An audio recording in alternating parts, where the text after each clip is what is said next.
കണ്ടതും കേട്ടതും സെഗ്മെന്റിലേക്ക് എല്ലാവർക്കും സ്വാഗതം. എന്താണ് ഈ സെഗ്മെന്റ് എന്നറിയണ്ടേ? നമ്മൾ മൂവി അപ്ഡേറ്റ്സ് ആയിരിക്കും ഈ ഒരു സെഗ്മെന്റിലൂടെ നിങ്ങളിലേക്ക് എത്തിക്കുന്നത്.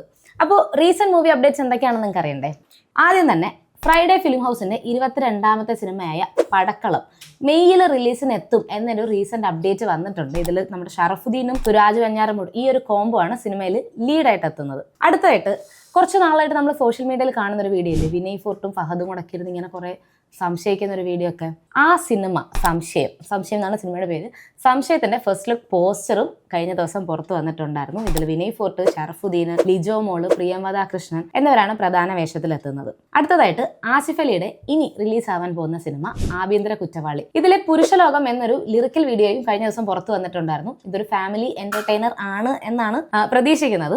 ഇനി നമ്മളെല്ലാവരും വെയിറ്റ് ചെയ്തിരിക്കുന്ന സിനിമ ആലപ്പുഴ ജിംഖാന. ഏപ്രിൽ 10-നാണ് സിനിമ റിലീസിനായിട്ട് എത്തുന്നത്. ഇതിന്റെ സെൻസറിങ് കഴിഞ്ഞിട്ട് UA സർട്ടിഫിക്കറ്റ് സിനിമയ്ക്ക് ലഭിച്ചിട്ടുണ്ട്. അതായത് 7+ ഏജിലുള്ളവർക്ക് സിനിമ തിയേറ്ററിൽ പോയി തന്നെ എൻജോയ് ചെയ്യുന്നതാണ്. അപ്പോൾ നമുക്ക് ഏപ്രിൽ 10-ന് സിനിമ തിയേറ്ററിൽ കാണാം അല്ലേ? പിന്നെന്തായിരുന്നു ഉജ്ജ്വലൻ. നിങ്ങൾക്കറിയാലോ, നമ്മുടെ മിന്നൽ മുരളി, RDX ഇതിനൊക്കെ ശേഷം വീക്കെൻഡ് ബ്ലോക്ക് ബസ്റ്റേഴ്സ് ചെയ്യുന്ന അടുത്ത സിനിമ ഡിറ്റക്റ്റീവ് ഉജ്ജ്വലൻ. ധ്യാൻ ശ്രീനിവാസൻ പ്രധാന വേഷത്തിൽ എത്തുന്നത്. ഉജ്ജ്വലന്റെ ഒരുപാട് അപ്ഡേറ്റ്സ് ഒക്കെ വന്നുകൊണ്ടിരിക്കുന്നുണ്ട്. ഇതൊക്കെ കാണുമ്പോൾ തന്നെ മിന്നൽ മുരളി യൂണിവേഴ്സിലേക്കുള്ള അടുത്തൊരു സിനിമയാണ് എന്ന് തന്നെയാണ് വിശ്വസിക്കുന്നത്. ചിത്രം വൈകാതെ തന്നെ പ്രേക്ഷകരിലേക്ക് എത്തും എന്നും പ്രതീക്ഷിക്കാം. സോ ഇത്രയുമാണ് ഇന്നത്തെ മൂവി അപ്ഡേറ്റ്സ്. ബാക്കി അപ്ഡേറ്റ്സ് ആയിട്ട് നമുക്ക് വീണ്ടും നാളെ കാണാം.